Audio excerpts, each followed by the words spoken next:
Vamos ter uma palavra de oração ao Senhor nesse momento. Senhor, nós agradecemos o Senhor por estarmos aqui hoje. Estar aqui hoje aos Teus pés para ouvir a Tua palavra implica, Senhor, nos lembrarmos de que, pela vontade do nosso Pai Celestial, a quem nós tributamos todo louvor, glória e honra, o Senhor se entregou naquela cruz para nos salvar, para cumprir em primeiro lugar a vontade do nosso Pai. Tu és o Filho fiel, o Filho em tudo obediente. O Senhor é a fiel testemunha e, negando a si mesmo, tomou aquela cruz, Senhor. Uma cruz que era a nossa cruz. No Senhor não há pecado algum, mas o Senhor se fez maldito por nós. Senhor, graças te damos pela obra da cruz, porque ela é perfeita, ela é eficaz e ela é eterna. É na tua obra, Senhor, e na tua pessoa gloriosa que nós temos toda a nossa esperança. Olharmos para nós, para a nossa capacidade, nos leva a um desânimo espiritual, um desânimo mental, um desânimo físico, Senhor. Mas olhar para Cristo e este crucificado nos dá esperança, vigor, alegria, desejo de avançar no Senhor. Porque é na eficácia desta obra que a tua igreja está fundamentada, na tua obra e na tua pessoa. Tu és glorioso, Senhor, e nós queremos aqui nesta noite pedir perdão ao Senhor pelos nossos pecados, pelas nossas omissões e transgressões, Senhor, pela nossa frieza espiritual. Senhor, pedimos perdão ao Senhor e rogamos ao Senhor que o Senhor nos capacite, Senhor, nesses momentos que se aproximam da Tua volta, nesses instantes finais que estamos vivendo, Senhor, que nos engajemos na Tua obra, que nos voltemos para o Senhor, que caminhemos segundo a Tua palavra, Senhor, que sejamos cheios do Teu Santo Espírito. Esse é a nossa vontade, é o desejo, Senhor, que o Senhor tem plantado em nossos corações pelo Teu Espírito, sermos cheios de Ti mesmo. Obrigado, porque a Tua palavra será aberta, ela é santa, ela é eficaz, ela é apta para penetrar no fundo do nosso ser, no mais íntimo do nosso ser, Senhor. E nós rogamos ao Senhor que o Senhor faça isso. E nos dê força, Senhor, para que, como Esdras, sejamos diligentes em buscar, em submeter e ensinar a Tua palavra. É o que nós lhe pedimos, em nome do Teu Filho amado Jesus, a quem nós tributamos a Ti, Senhor, no nome de quem tributamos ao Senhor toda honra, glória e louvor e adoração, em nome de Jesus. Amém. Vamos abrir a palavra em Esdras capítulo 3.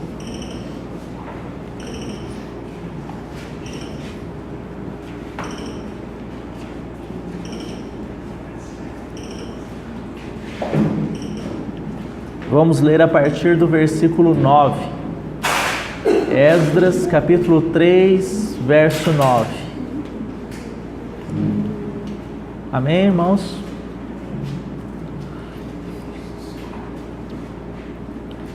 Então se apresentaram Jesua com seus filhos e seus irmãos, Cadmiel e seus filhos, os filhos de Judá, para juntamente vigiarem os que faziam a obra da casa de Deus, bem como os filhos de Enadad, seus filhos e seus irmãos, os levitas. Quando os edificadores lançaram os alicerces do templo do Senhor, apresentaram-se os sacerdotes paramentados e com trombetas, e os levitas, filhos de Asaf, com símbolos, para louvarem o Senhor segundo as determinações de Davi, rei de Israel. Então, no que nós estudamos na última semana, destacamos 2 pontos importantes deste capítulo 3. O primeiro ponto está relacionado ao alicerce, aos fundamentos do templo. E vimos então o nosso Senhor como sendo este alicerce e o fundamento da igreja. Também nós destacamos a questão do governo na casa de Deus, um tema importante no que se refere à edificação da casa de Deus. A obra de Deus não é descoordenada, a obra de Deus é coordenada pelo cabeça que é Cristo, que expressa a sua autoridade através dos presbíteros, que são aqueles que presidem a congregação. Eles não têm autoridade sua e própria, mas recebem esta autoridade do Senhor, assim como Paulo recebeu, Pedro recebeu. E Paulo fala em 2 Coríntios sobre isso, sobre a sua autoridade, dizendo que a autoridade que ele recebeu da parte do Senhor é para a edificação e não para a destruição. Então, podemos vincular esses 2 temas, a autoridade com o tema que estamos estudando, edificação da casa de Deus. Mas nós fizemos abordagem na última reunião, eu não vou voltar a este tema neste momento. O que importa aqui nós destacarmos então, a partir da leitura que fizemos hoje, é que enquanto se lançavam os alicerces e a casa ia sendo edificada, os sacerdotes estavam presentes, com as suas trombetas, e os filhos de Asaf, levitas da tribo de Levi, estavam presentes com símbolos para louvarem o Senhor. Irmãos, o tema louvor ele é muito confundido hoje, muito mal entendido, compreendido nas congregações.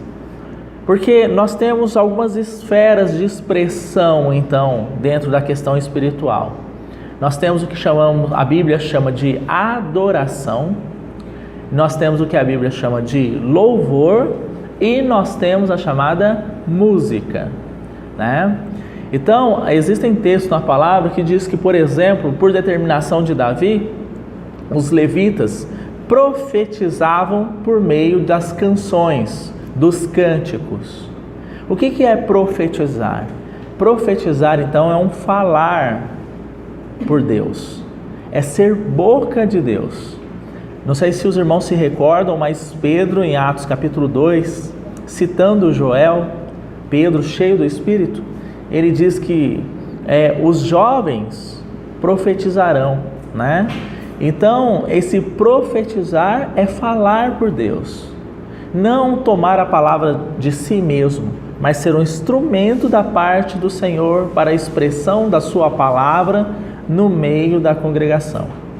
Agora, qual é a confusão que eu me referi inicialmente? As pessoas acham que para adorar e para louvar, necessariamente elas têm que cantar. Os irmãos entendem? Esta é a confusão. Só podemos louvar se cantamos uma música. Tanto é que se chama hoje ministério de louvor, que são os músicos da igreja, não é verdade? Não é o conhecido ministério de louvor? Mas, irmãos, o que nós estamos vendo aqui? À medida que a casa de Deus é edificada, o povo louvava ao Senhor. O ministério de louvor não é do grupo da música.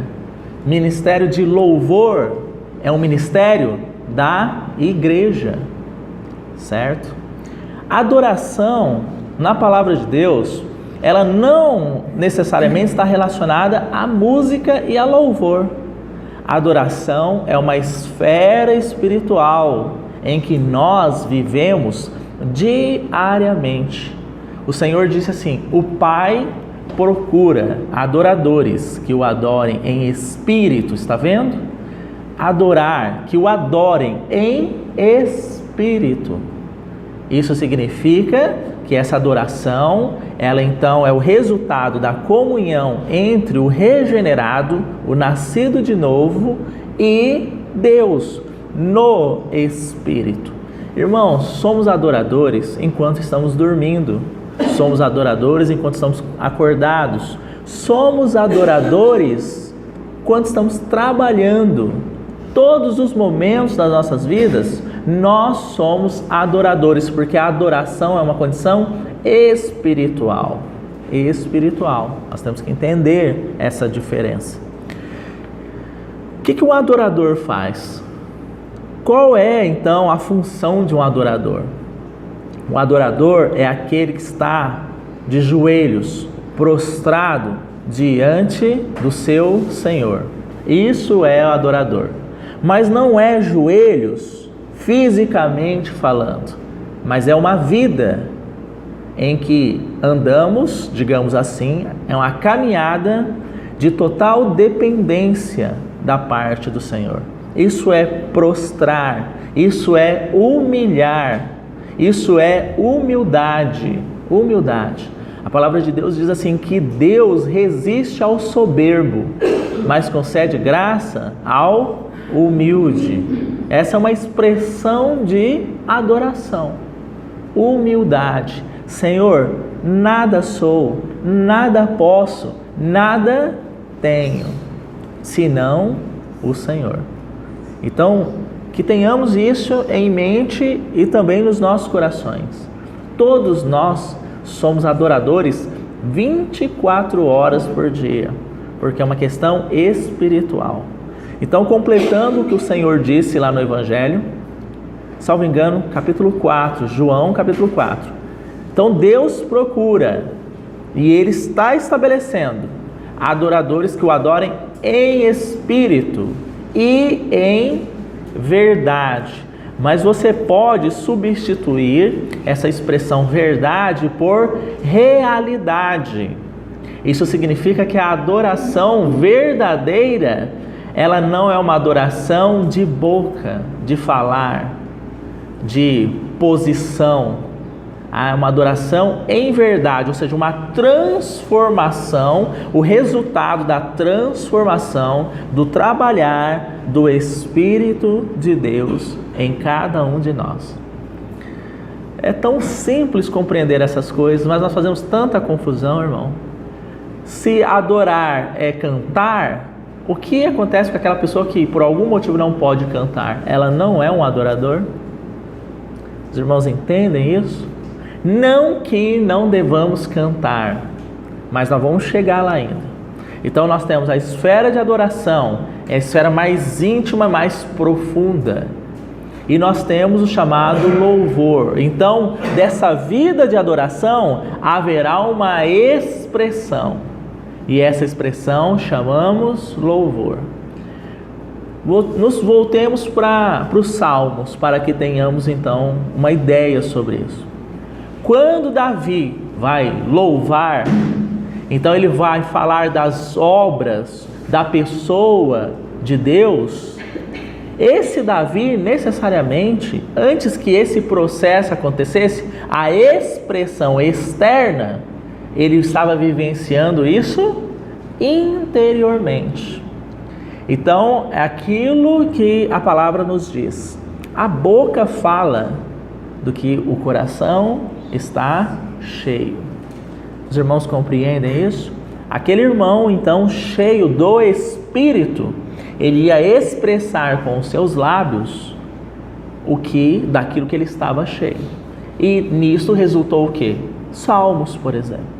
Não é verdade? Expressão de louvor. É interessante, porque nós estudamos Apocalipse, e Apocalipse tem muito dessas expressões de louvor. Então louvavam o Senhor ou adoravam o Senhor dizendo: digno é o Senhor e o Cordeiro de receber toda a honra, a glória, né? Isso é o resultado de uma expressão e de uma realidade espiritual. Irmãos, o Senhor está cansado, exausto de nós falarmos: Tu és o Senhor, Tu és maravilhoso, e o Senhor nos salvou, e nós somos para o Senhor, e minha fé, e vai falando. Mas na realidade, nós temos muito pouco ou quase nada. Então não há uma correspondência entre o que se fala do que se vive. Então a preocupação do Senhor no processo de edificação da sua casa, à medida que a casa de Deus ia sendo edificada, você tem essa nota, louvor. Claro que tem. E nós vamos ver um pouco sobre isso. Mas você tem essa expressão louvor. Não há como não haver louvor na casa de Deus. E aí, por fim, só para mim não perder aqui o foco, você tem a música. A música, irmãos, ela não é essencial. Ela é um meio, ela é um instrumento de alegria diante do Senhor, na presença do Senhor. Mas hoje as pessoas estão paradas na música e estão negligenciando a vida de adoração, a expressão real de louvor, né? E se concentrando na música, o aspecto mais, assim, digamos, externo do processo, né? Então nós temos que tomar cuidado com isso, nas nossas vidas individualmente, mas também na esfera corporativa da igreja. Bom, avançando aí, então vamos reler o verso 10. Quando os edificadores lançaram os alicerces do templo do Senhor, apresentaram os sacerdotes paramentados e com trombetas, e os levitas, filhos de Asaf, com símbolos, para louvarem o Senhor segundo as determinações de Davi, rei de Israel. Que determinações são essas? A gente encontra isso em Crônicas, né? São aqueles turnos em que se estabeleceu de serviço na casa de Deus, onde a música e o louvor não cessavam. Então eles serviam em turnos e haviam as determinações para isso, que foram estabelecidas pelo rei segundo a vontade de Deus. Veja o verso 11. Cantavam alternadamente, porque era constante, então eles tinham que alternar, né? Cantavam alternadamente, louvando e rendendo graças ao Senhor com essas palavras: Ele é bom, porque a sua misericórdia dura para sempre sobre Israel. Então o louvor era expresso com essas palavras, porque Ele, quem? Deus, porque Deus é bom, porque o Senhor é bom e a sua misericórdia dura para sempre. Irmãos, se você fizer uma busca em uma concordância bíblica sobre essa expressão, porque Ele é bom e a sua misericórdia dura para sempre, vocês vão perceber, assim como eu percebi, que não é um lugar isolado na Bíblia que essa expressão é utilizada pelo Espírito. Há vários textos que ela é utilizada, mas eu quero usar hoje apenas o Salmo 106, para nós estudarmos o Salmo 106 e vermos a relação dele com Esdras capítulo 3. Então vamos voltar em Salmo 106. Avançar em Salmo 106.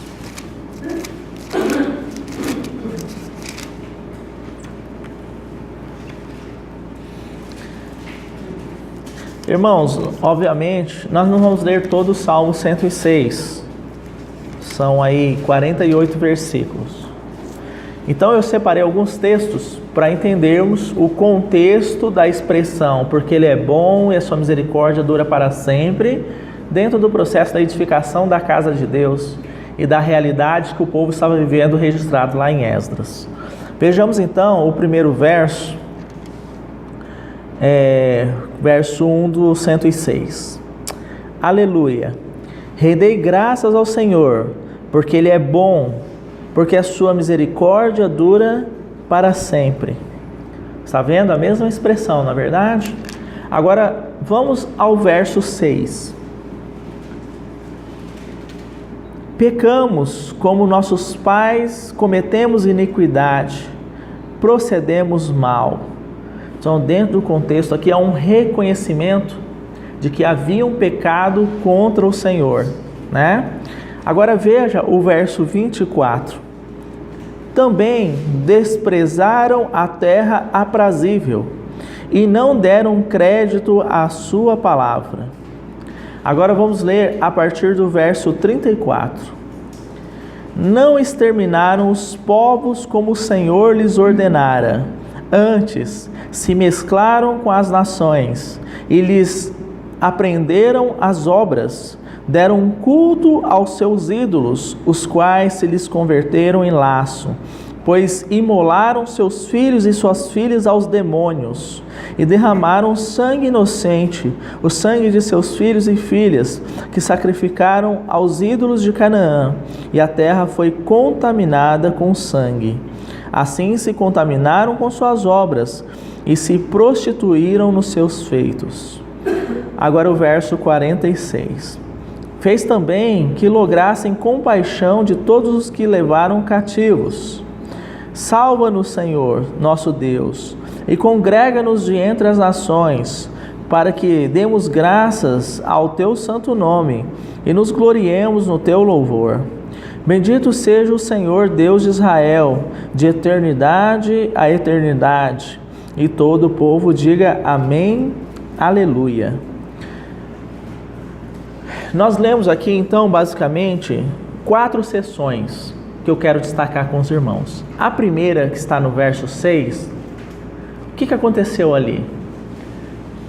Transgressão da palavra de Deus. Então, o povo, ele se desvia do seu caminho. Isso é um perigo tremendo para a edificação da casa de Deus. Vamos reler o verso?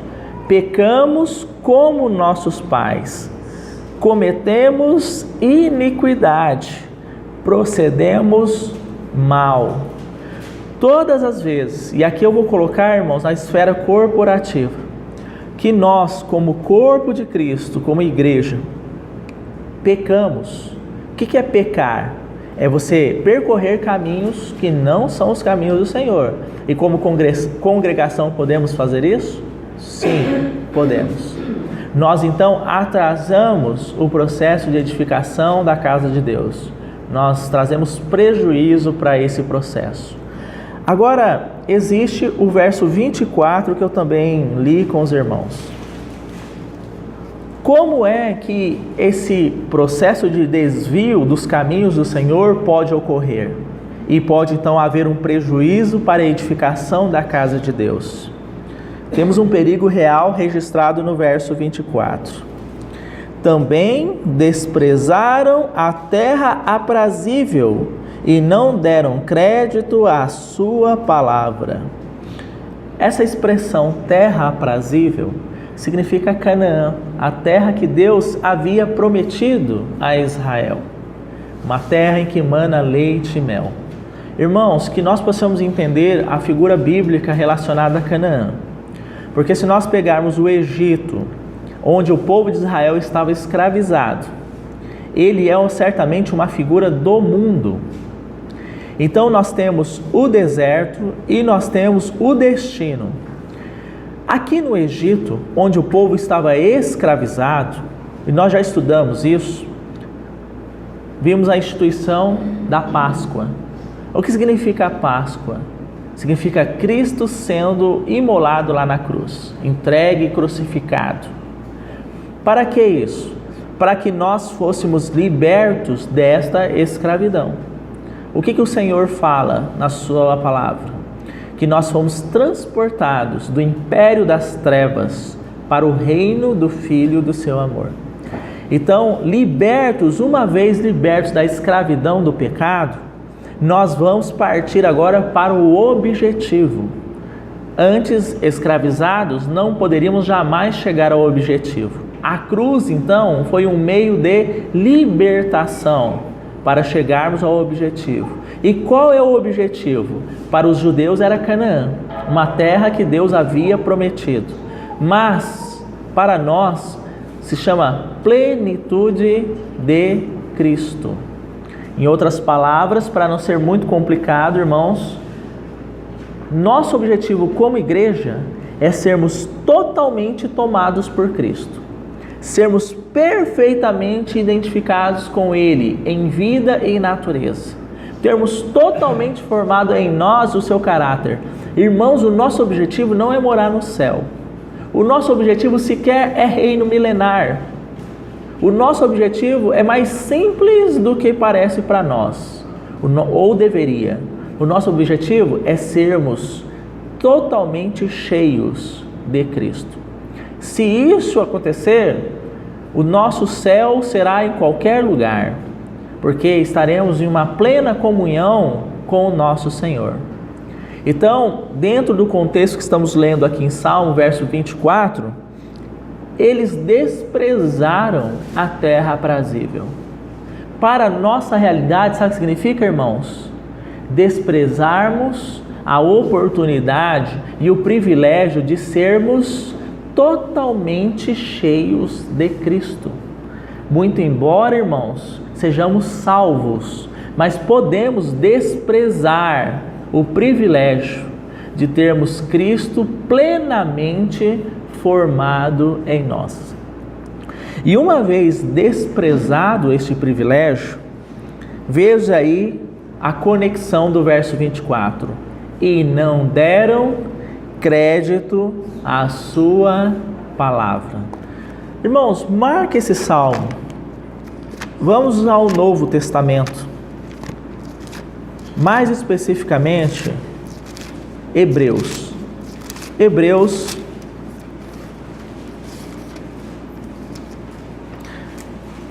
capítulo 1.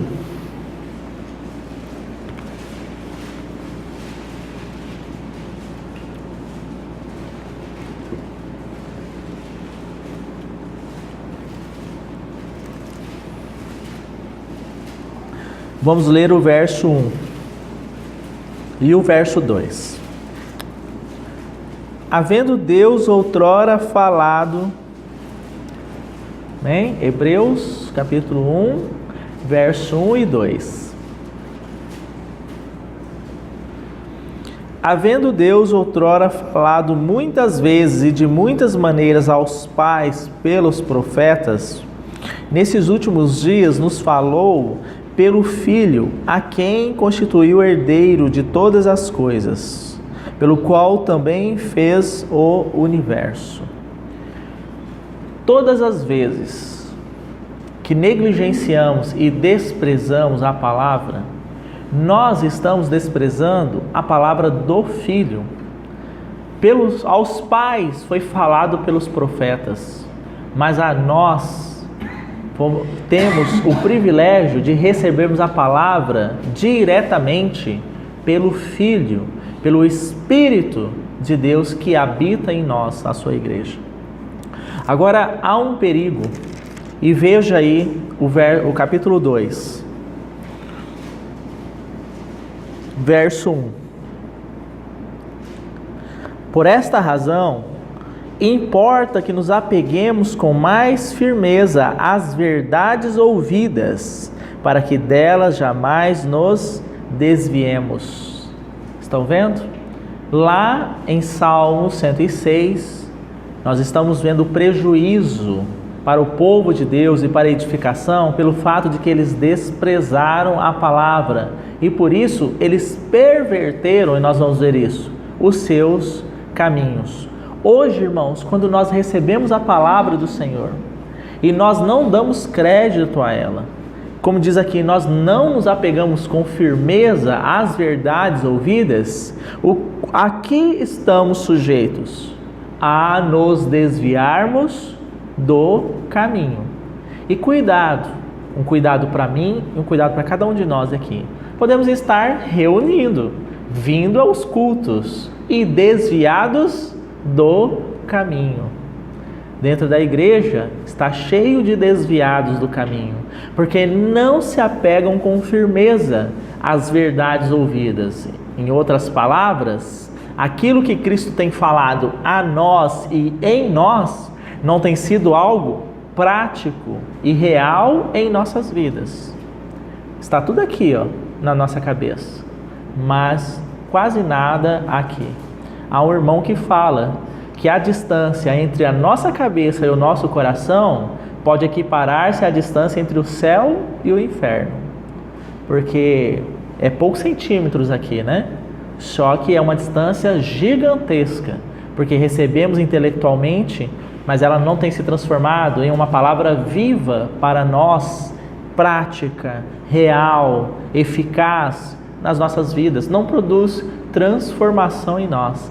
30 anos, 20 anos, 10 anos, 50 anos ouvindo a palavra, mas você não vê transformação na vida da pessoa. E também, irmãos, presta atenção aqui, na congregação também pode acontecer isso. Então, por essa razão, porque Cristo tem falado diretamente a nós, Deus tem falado por intermédio de Cristo diretamente a nós. Então, por essa razão, por este privilégio, importa que nos apeguemos com mais firmeza às verdades ouvidas, para que delas jamais nos desviemos.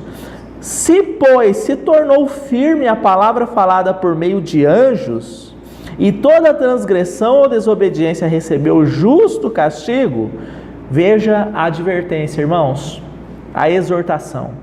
Como escaparemos nós se negligenciarmos tão grande salvação, a qual, tendo sido anunciada inicialmente pelo Senhor, foi-nos depois confirmada pelos que a ouviram, dando Deus testemunho juntamente com eles, por sinais, prodígios, vários milagres, e por distribuições do Espírito Santo segundo a sua vontade.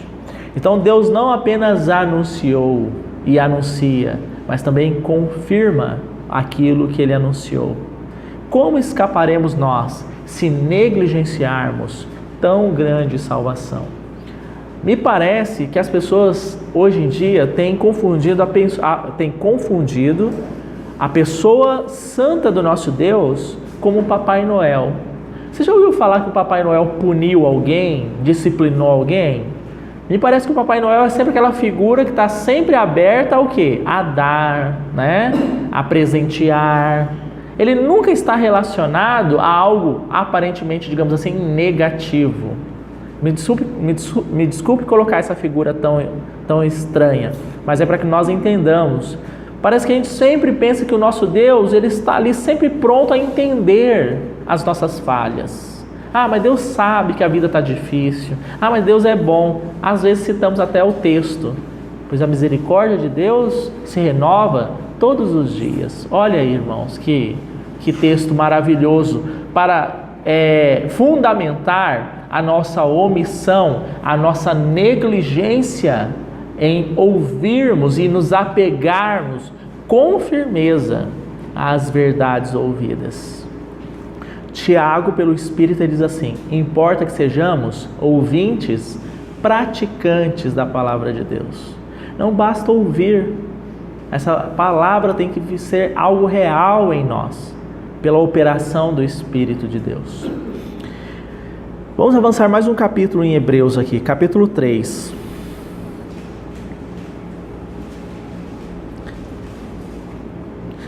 Vamos ler a partir do verso 1.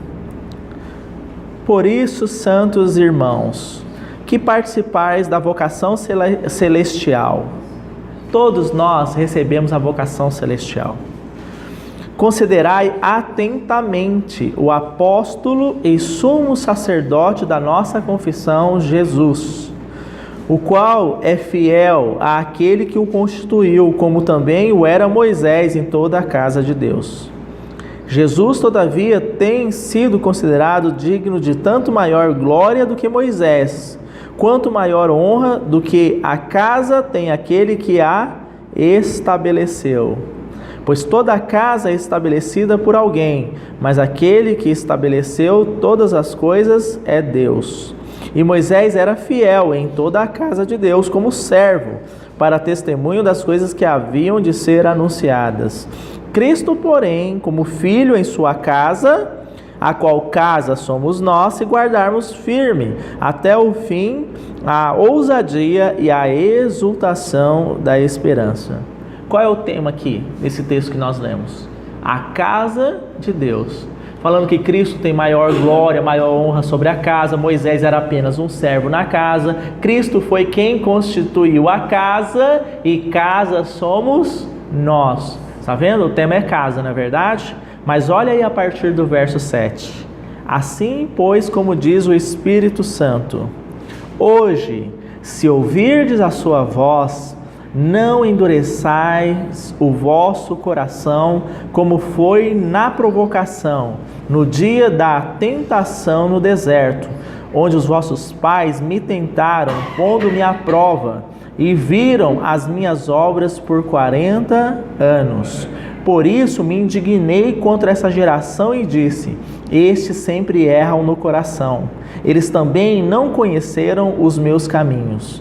Assim jurei na minha ira, não entrarão no meu descanso. Então, irmãos, negligenciarmos a palavra, não darmos crédito, vamos usar a linguagem de Salmo 106, não darmos crédito à palavra, pode nos trazer um prejuízo espiritual terrível, que foi o que aconteceu com o povo aqui. Quando diz que os pais provocaram o Senhor no deserto, é justamente o quê? Aquilo que estamos lendo lá em Salmo 106. Vamos voltar lá? Qual foi a provocação de Israel no deserto? Salmo 106, verso 24. Vamos reler?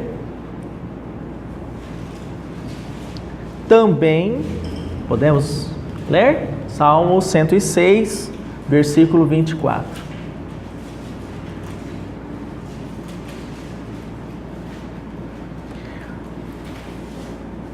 Também desprezaram a terra aprazível e não deram crédito à sua palavra. Antes murmuraram em suas tendas e não acudiram à voz do Senhor. Então lhes jurou de mão erguida que os havia de arrasar no deserto. Está vendo? É o mesmo contexto que estamos lendo em Hebreus. O povo desprezou a terra. Como nós hoje cristãos podemos desprezar a plenitude de Cristo. O povo não deu o crédito à palavra de Deus no deserto. Como hoje nós podemos endurecer o nosso coração ao falar do Espírito. E qual que é o resultado? Irmãos, em Deus não há sombra de variação. Ele é o mesmo ontem, hoje e sempre. O povo falhou na caminhada deles aqui no deserto. E nós podemos fracassar na nossa caminhada, na nossa jornada rumo a Cristo. Nós podemos fracassar, há um risco disso. É o que nós chamamos de apostasia. É desvio. Não é o que nós lemos lá? Que as pessoas que negligenciam a verdade, a palavra, se desviam? Importa que nos apeguemos com mais firmeza às verdades ouvidas, para que não nos desviemos delas. Então isso é um risco para nós. O que isso tem a ver, irmão, com a edificação da casa de Deus? Absolutamente tudo. Se começarmos a desprezar a palavra, nós falharemos na edificação da casa de Deus. Seremos vasos inúteis para a edificação da casa de Deus. É esse o ponto que eu quero chegar aqui hoje. Agora vamos para outra seção que eu li aqui. Salmo 106,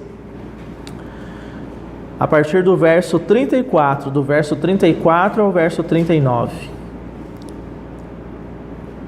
Não exterminaram os povos como o Senhor lhes ordenara. O que está acontecendo aqui, irmãos? Então o povo peca, o povo murmura e não dá crédito, despreza Cristo, e tem mais uma outra coisa aqui ainda. Não exterminaram os povos da terra. Isso significa, irmãos, que o povo de Israel foi liberto do Egito, rumo a Canaã, foi disciplinado pelo Senhor no deserto durante 40 anos. Ao final desses 40 anos, o Senhor, como Ele é fiel, Ele introduziu o povo na terra. O que aconteceu? Havia uma ordem clara. Vocês vão destruir os povos que ocupam essa terra. O que aconteceu? Eles entram na terra e fazem aliança com os povos da terra. O que significa isso? Para nós hoje, que estamos sendo despertados pelo Senhor para subirmos a edificar a casa de Deus, que nós temos que ser vigilantes para que não nos achemos fazendo aliança com a carne. Com a carne. O que é aliança com a carne? Misturar as coisas de Deus com as coisas da carne, as coisas do mundo. Hoje você vê baile funk dentro da igreja. Hoje você vê aí mantras dentro da igreja. Hoje você vê comédia dentro da igreja. E você vê vários aspectos propriamente carnais misturados com a igreja. Essa é a realidade de Pérgamo, uma das igrejas que é descrita em Apocalipse. Os irmãos podem até, no seu estudo em casa, reler Apocalipse. E leia sobre a igreja em Pérgamo. Lá é dito que havia uma mistura entre a igreja e o mundo. Tenho, porém, contra ti que você tenha admitido aqueles que ensinam a doutrina de Balaão, a doutrina dos nicolaítas. Isso é carne, irmãos. E a doutrina de Balaão, sabe o que é? Justamente, o que Balaão fez? Ensinou a armar cilada contra os filhos de Israel para que eles comessem coisas sacrificadas a ídolos. Ou seja, prostituição espiritual. O que é prostituição? É mistura do espiritual com o carnal. Por isso que em Esdras, eu acho que a gente pode ir em Esdras capítulo 3, vamos lá, não desmarquem Salmo 106.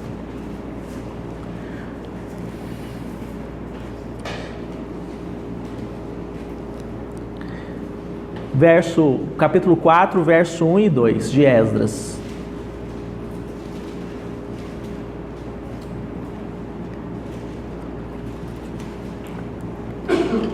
Ouvindo os adversários de Judá e Benjamim, que os que voltavam do cativeiro edificavam o templo ao Senhor, Deus de Israel. Marca essa figura aí, adversário. Em adversário você pode colocar o diabo, as hostes espirituais malignas, mas você pode colocar também a carne. Então, ouvindo os adversários que o povo voltava para edificar, o que eles vão fazer? Irmãos, a carne não é um adversário?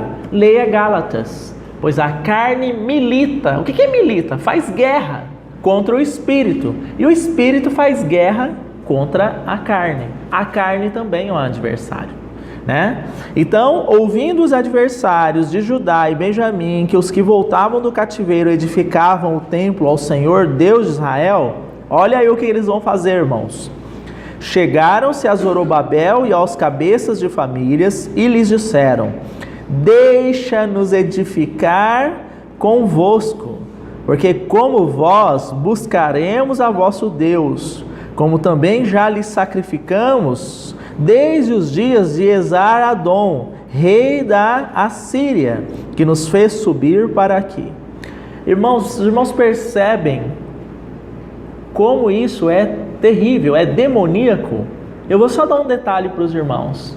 Eles dizem assim: podemos edificar essa casa nos dias do rei tal. Irmãos, quem é que podia, segundo o mandamento do Senhor, sacrificar no templo? Somente os sacerdotes, os levitas.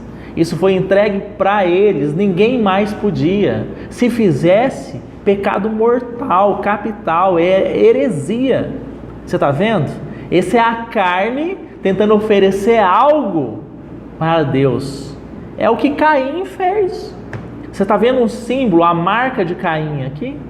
Qual que é a marca de Caim? Caim, do seu esforço, da sua capacidade, da sua habilidade, tentou oferecer algo para Deus. A palavra de Deus diz que o seu sacrifício não foi aceito, que Deus não se agradou do sacrifício de Caim. Então os adversários vêm para quê? Deixa-nos edificar convosco. Essa é sempre a proposta. A carne vai dizer: deixa-me edificar com você uma casa para Deus. Um pouquinho da minha contribuição, um pouquinho da contribuição do Espírito. E aí o que você tem, irmãos? Vamos voltar para Salmos. A gente vai ficar fazendo essa... Marque aí Esdras, tá? Vamos para Salmos agora. Agora que nós vimos o que são os povos da terra, que eles não exterminaram, verso 34. Podemos ler? Salmo 106, verso 34. Não exterminaram os povos como o Senhor lhes ordenara. Agora veja a mistura, Pérgamo aí, ó. Antes se mesclaram com as nações e lhes aprenderam as obras, porque a carne vai nos ensinar, irmãos, as suas obras, né? E olha aí, ó, deram cultos a seus ídolos, porque a carne vai idolatrar, inclusive nós mesmos, nós vamos tornar idólatras de nós mesmos, os quais se lhe converteram em laço, pois imolaram seus filhos e suas filhas aos demônios. Você está vendo para onde é conduzida a coisa?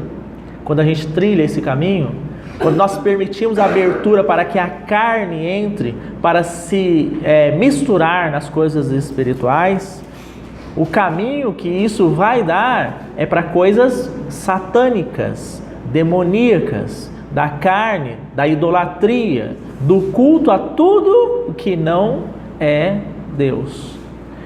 Entendemos? Agora, voltemos para Esdras. Vamos ver a resposta de Esdras, do povo lá em Esdras. Verso 3. Irmãos, quem era Zorobabel? Zorobabel era o governante, era o governador estabelecido segundo o propósito de Deus. E quem era? Aqui nós tem modificação aqui no nome. Algumas versões está Jesua, outra está Jesuá, outra está Josué, é a mesma pessoa. Ele era o sacerdote. Então veja aí, ó, vai vir a palavra da parte agora do povo de Deus.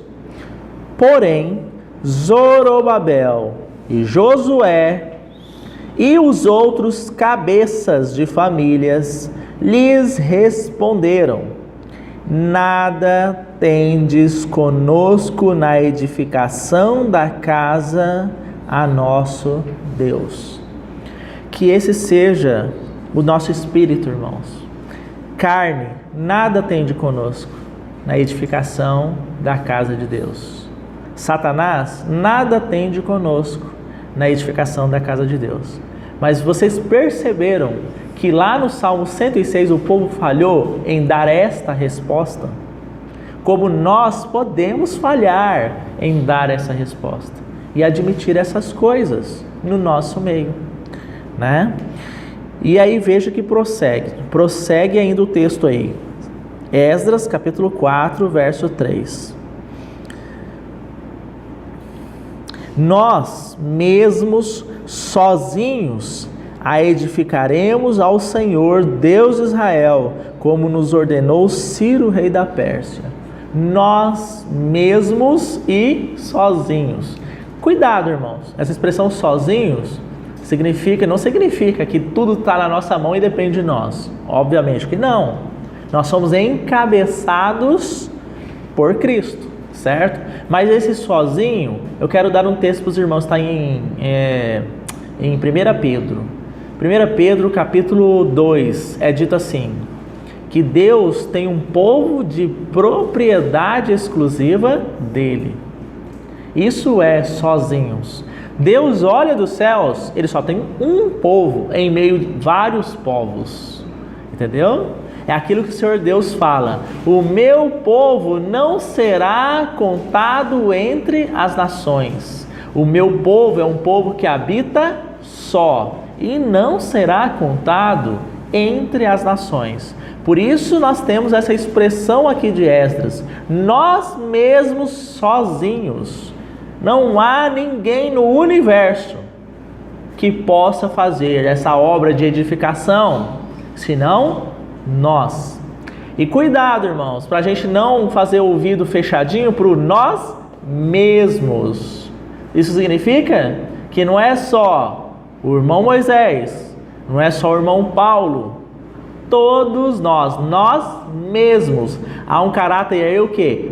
Pessoal na edificação da casa de Deus. Cada um de nós temos essa responsabilidade. Nós não vamos poder botar a culpa nos outros não, naquele dia diante do Senhor. Ah, Senhor, o problema é a liderança da igreja lá. Os presbíteros não contribuíram, não me ouviam e tal. Não, cada um tem a sua responsabilidade e prestará contas. Quero citar um texto para os irmãos, está em 1 Coríntios.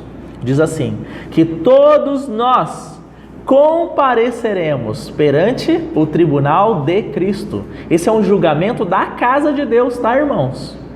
Quando Paulo diz lá, todos nós compareceremos perante o tribunal ou o trono de Cristo. Esse é o julgamento que o Senhor estabelecerá sobre a sua casa. Irmãos, Deus não vai julgar o mundo antes de julgar a sua casa. Ele é justo. Entende? Então lá é dito, todos nós compareceremos. Então cada um de nós comparecerá perante Cristo. E Paulo diz assim pelo Espírito, para prestarmos contas de tudo que fizemos por meio do corpo. Nós vamos prestar conta de tudo, inclusive da nossa omissão na edificação. Porque aqui a palavra é clara, nós mesmos, obviamente sozinhos, porque a carne não tem lugar aqui. Edificaremos a casa de Deus. Vamos voltar para o Salmo 106 para nós concluirmos. Vamos a Salmo 106 novamente.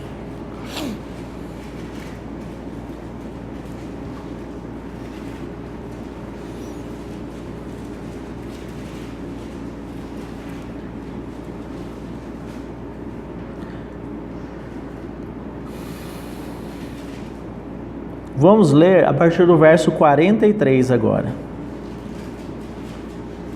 Muitas vezes, Salmo 106, 43. Muitas vezes os libertou, mas eles o provocaram com seus conselhos e por sua iniquidade foram abatidos. Olhou-os, contudo, quando estavam angustiados e lhes ouviu o clamor. Lembrou-se a favor deles da sua aliança e se compadeceu segundo a multidão das suas misericórdias. Fez também que lograssem compaixão de todos os que os levaram cativos. Salva-nos, Senhor, nosso Deus, e congrega-nos de entre as nações, para que demos graças ao teu nome e nos gloriemos no teu louvor. Mesmo diante desse quadro terrível, irmãos, o Senhor tem sido fiel, porque é da natureza dele a fidelidade. A palavra diz que mesmo quando nós somos infiéis, ele permanece fiel, porque não pode negar a si mesmo. Então o que ele faz? Ele congrega, ele traz de entre as nações. Não é isso que ele está fazendo aqui no texto que nós lemos? Por isso o povo estava lá cantando, dava graças ao Senhor, porque Ele é bom e porque a sua misericórdia dura para sempre. À medida, irmãos, que eles edificavam, eu vou fechar aqui, à medida que eles edificavam a casa de Deus, eles lembravam quem eles eram e quem o Senhor é. E aí vem a expressão dessa comunhão, dessa revelação interior. Deus é bom e a sua misericórdia dura para sempre. Sempre que edificarmos a casa de Deus, formos vasos úteis na casa de Deus para a edificação, nós temos que entender isso, que nós somos pecadores miseráveis, mas nós temos diante do nosso Senhor graça, fidelidade, misericórdia, e sempre traremos em nosso coração. As nossas bocas vão expressar que Deus é bom. Como podemos negar isso? Agora lembre-se, Deus é bom não é porque Ele passa a mão na nossa cabeça. Porque aqui, esse Salmo 106, os irmãos podem ler todos os versos. Deus disciplinou o povo. Deus permitiu que o povo fosse levado cativo por causa dos seus erros, da sua iniquidade. Mas Ele sempre vai olhar para o seu povo com esses olhos de reunir o seu povo para Ele mesmo, né? Esse é o coração do Senhor. sempre reuniu o seu povo para Ele mesmo. Por isso o povo está cantando aqui, ó, no Salmo 106, está dizendo: salva-nos, nosso Deus, e congrega-nos de entre as nações.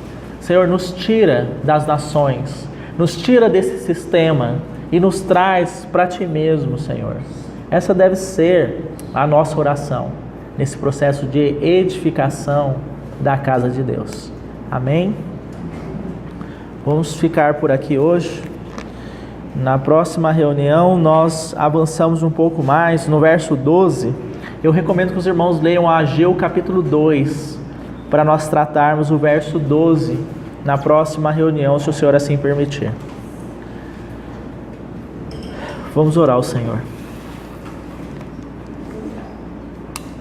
Irmãos, há pedidos de oração?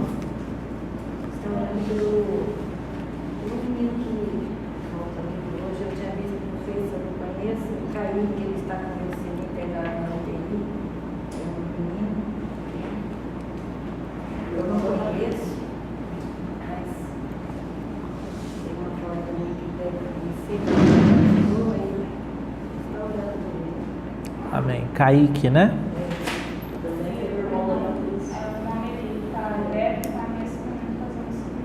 O seu irmão? Então é o Kaique. Como é o nome do seu irmão, Patrícia? Neri. É isso? Jaqueline? João Pedro. Mais algum pedido de oração?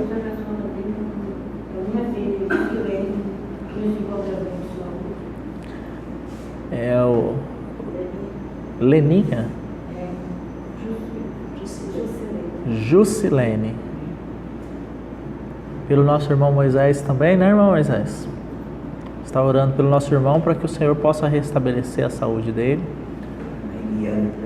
Eliane. Vamos agradecer ao Senhor pela palavra e vamos colocar esses nomes aqui em oração. Peço que os irmãos estejam orando também pelo meu avô. O nome dele é Sancho. E ele não está bem de saúde, já em idade bem avançada.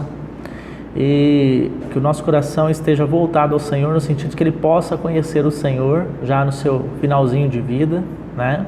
O Senhor levante pessoas lá em São Paulo, irmãos em Cristo, que possam estar levando a palavra para ele. Vamos orar ao Senhor. Senhor, nós somos gratos a Ti pela Tua palavra. Senhor, nós não queremos viver uma vida de forma rasa no que diz respeito à experiência espiritual com o Senhor. Mas reconhecemos que somos falhos, Senhor, em negar a nós mesmos para termos profundidade espiritual com o Senhor. Senhor, a Tua palavra nos expõe, a Tua palavra nos julga, mas ela também, Senhor, nos traz esperança, porque ela anuncia que o Senhor é bom e que a Sua misericórdia dura para sempre. Senhor, obrigado, porque podemos ter esse refrigério da parte do Senhor. Senhor, obrigado, porque somos encorajados nesta noite a avançar na nossa caminhada com o Senhor, para a edificação da Tua casa. E vermos como um testemunho do Senhor pela palavra, quão desastroso é, Senhor, negligenciarmos a Tua palavra, desprezarmos o privilégio da plenitude de Cristo. Senhor, desprezarmos e negligenciarmos a Tua verdade, não nos apegando a ela com firmeza. Senhor, como isso pode nos levar a um fracasso na nossa caminhada. Rogamos ao Senhor pelas Tuas misericórdias, Senhor. Ajuda-nos para que sejamos vitoriosos nesses desafios que somos dia a dia, Senhor, provocados, colocados, Senhor. Que sejamos vitoriosos não pelo nosso próprio mérito, mas pela obra que o Senhor realizou lá na cruz, pela Tua vida em nós, Senhor. Tu és o Filho todo obediente, Tu és o Filho fiel, Tu és o Filho que em tudo agrada ao nosso Pai Celestial. É no Senhor que o nosso Pai tem todo o prazer, Senhor. Senhor, capacita-nos com esta vida por Tua graça.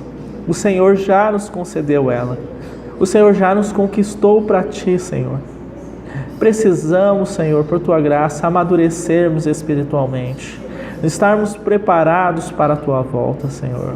Ó Pai Celestial, rogamos por esta bênção, Senhor, em nome do Teu Filho amado Jesus. Senhor, queremos neste momento colocar essas vidas aqui que foram mencionadas em meio à Tua igreja. Senhor, o Kaique que está padecendo de uma enfermidade.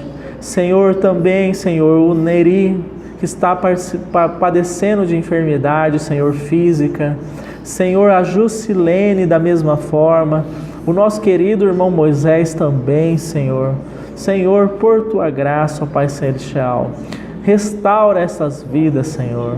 Enche essas vidas de Cristo por Tua graça, Senhor. E segundo a Tua vontade, restaura a saúde dessas vidas, Senhor, para a honra e glória do Teu nome. Mas, Senhor, pelo Teu Espírito, Senhor, por Tua graça, alcança essas vidas. Se há aqui, Senhor, entre esses nomes, pessoas que não Te conhecem, que não nasceram de novo, Senhor, urgentemente envia o Teu Espírito, Senhor. Levanta os Teus filhos, até mesmo nós aqui, Senhor, para levarmos a Tua palavra a essas vidas. Ó Senhor, queremos colocar diante do Senhor também a Eliane, o João Pedro, Senhor. Senhor, ganha o João Pedro para Ti cada dia mais. Cresce nele, Senhor. Conquista o coração do João Pedro para o Senhor. Igualmente eu rogo aqui pela vida do meu avô, Senhor, que está em São Paulo. Por Tua graça, alcança ele. Leva a Tua palavra, levanta irmãos que possam, Senhor, lá anunciar a Tua palavra a ele, Senhor. Preserva a vida dele para que ele possa Te conhecer. Que ele não venha partir deste mundo, Senhor, sem conhecer o Senhor.